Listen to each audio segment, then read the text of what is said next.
안녕하세요. 다정한 남과 국정 다락방 TV입니다. 오늘도 저의 다락을 찾아주셔서 감사드리고요. 사연 시작해 보도록 하겠습니다. 안녕하세요. 제가 정말 사기 결혼을 당한 것 같아서 참 바보 같기도 하고 허무하기도 하네요. 저랑 신랑은 흔히들 말하는 중매 결혼을 했습니다.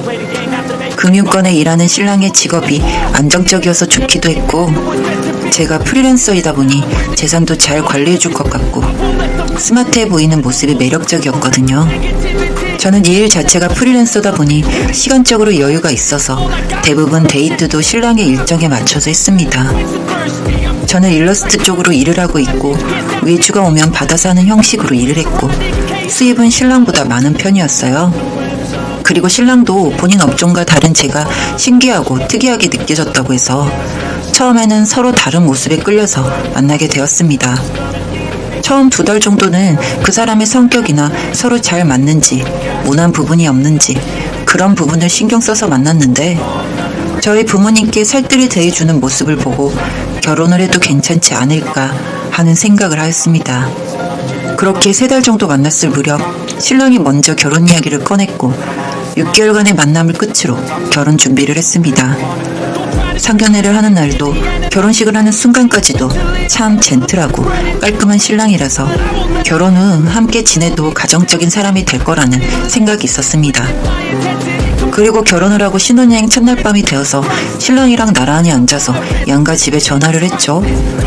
뭐 잘 살아라는 덕담과 함께 일상적인 대화가 오고 갔고 곧 있다가 신랑은 전화기를 갖고 방으로 가서 시부모님과 통화를 따로 하는 겁니다. 그때는 개인적인 통화를 하나보다 생각해서 별 생각이 없었던 것 같습니다. 신혼여행을 다녀오고 나서 저희 집에 들렀다 시댁에 갔는데 시어머님께서 이것저것 잘 챙겨주셔서 그날 시댁에서 하룻밤을 자고 저희 신혼집으로 갔습니다. 신혼집에 가는데 신랑이 급격히 말이 없어져서 무슨 일이 있는 건가 싶어서 신랑에게 이것저것 물어봤는데 신랑은 아무 일 없다며 그냥 아직 낯설고 새롭다며 머쓱한 듯이 이야기를 하는데 신랑이 기분이 안 좋아 보이니 저도 기분이 좋진 않더라고요. 그래서 저희는 신혼집으로 가서 말없이 며칠을 보냈습니다. 며칠 동안이나 신랑이 말이 없길래 하루는 나를 잡고 이야기를 했어요. 당신 요즘 무슨 일 있어? 응? 아니, 아무 일 없어. 왜? 요즘 계속 기분이 안 좋아 보여서. 그냥 아직 새집이 낯설기도 하고 부모님도 보고 싶고 그러네. 아, 그럼 주말에 시댁에 다녀올까? 그럴까? 난 좋지. 주말이 되어 신랑과 시댁을 갔는데 저는 그렇게 덩치 산만한 사람이 시어머니한테 달려가서 폭 안기는데 뭔가 이상하더라고요. 그렇게 주말 내도록 어머님과 딱 붙어서는 제잘거리고 뒷봐달라고 하고 제가 알던 사람이 맞나 싶다가도 시어머님이 저희 보고 이제 집에 가서 쉬라고 쫓아내듯이 해서 겨우 집으로 왔습니다.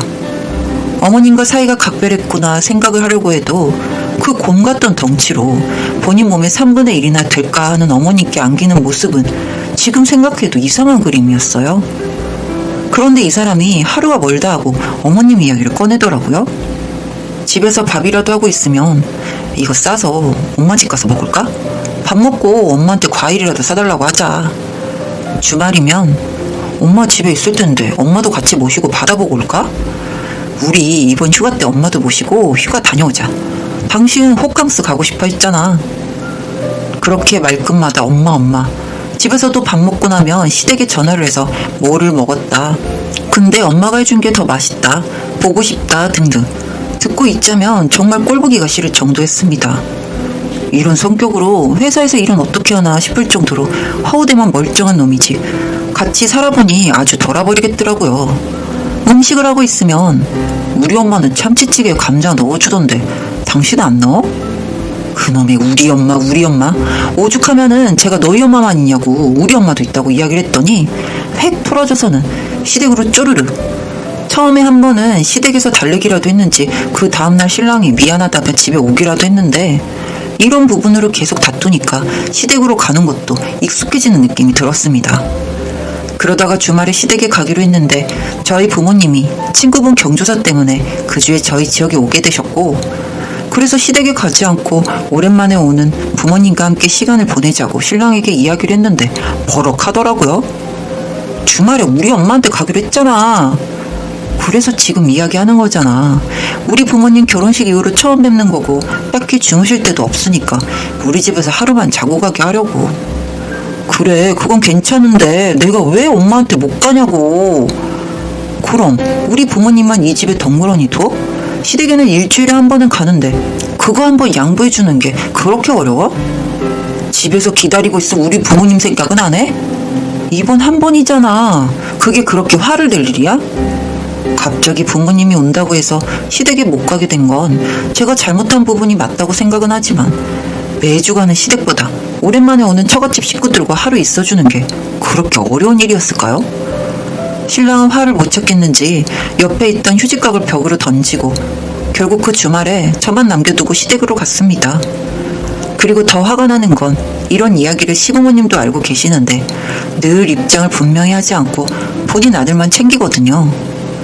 신랑이 더 싫었던 부분은 바로 부모님 밑에서 자라서 손 하나 까딱하지 않는 것 때문이었는데 정말 스위치를 껐다가 켜기라도 한 것처럼 연애할 때 놀러를 갔을 때에는 그렇게 부지런하던 신랑이 결혼의 게으름뱅이가 되었고 출근을 하지 않는 날이면 양치조차도 하지 않았어요. 그리고 엄마와 통화를 할 때 뽀뽀를 한다거나 저한테 시무랑 통화 중인 전화기를 주며 뽀뽀를 하라고 할 때는 정말 죽방이라도 한 대 때리고 싶었습니다.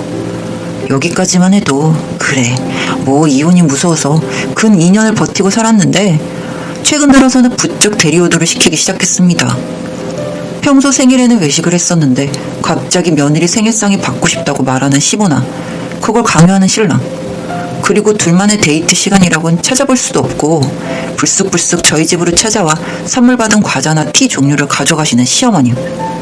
제가 집에서 근무를 하다 보니 대부분 집에 있다고 생각해서 그런 건지 말도 없이 찾아오는 건 예사고 한 번 오면 아들 얼굴 보고 가겠다면서 버티고 아들이 오면 밥이라도 먹고 가야 하지 않냐면서 또 밥까지 꾸역꾸역 먹고 가고요. 그리고 그 모든 일들은 제가 합니다. 그렇게 신랑에게 적어도 시부모님 우리 집에 못 오게 해달라 했더니 신랑이 저더러 부모한테 그러는 건 아니다. 너는 효가 부족하다며 삿대질을 하면서 욕을 하기 시작했고 더는 참을 수 없었던 저는 신랑에게 이혼을 하자고 했습니다.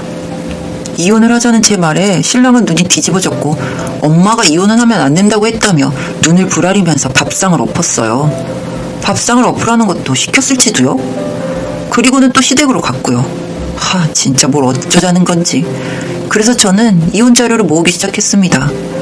신랑이 가정에 소홀한 것, 그리고 자주 집을 나가는 것, 집안일을 돕지 않는 것, 그렇게 자료를 모으던 중 신랑이 다른 사람의 보증을 서준 걸 알게 되었고 신랑은 그것도 본인이 아는 사람이 아닌 엄마의 지인이라 믿을 만한 분이라고 했습니다. 제가 미쳤냐고 소리를 지르며 말을 하다가 격양되어서 시댁집 욕을 좀 했는데 신랑이 또 눈이 돌더니 저를 때리기 시작했고 여름이라 베란다 문을 열어둔 상태에서 제가 맞게 되어 주변 주민분들이 신고를 해주셔서 결국 경찰까지 출동을 했습니다. 신랑은 폭행죄로 인근 파출소에 가게 되었고 저는 이마 부분이 찢어져서 응급실을 가게 되었어요. 시부모님은 급히 오셔서 저에게 사과를 하며 한 번만 봐달라고 이야기를 했고 저는 이혼을 해주는 조건으로 합의를 해줬습니다. 물론 이혼 금액에 대해서는 저에게 유리하게 했고요. 요즘 미친놈들이 하도 많다고 해서 일부러 애기 갖는 것을 미뤘었는데 차라리 잘된 일이다 싶었습니다. 저와 이혼을 하고 직후에 그 보증을 선 사람이 도망을 갔다고 하더라고요.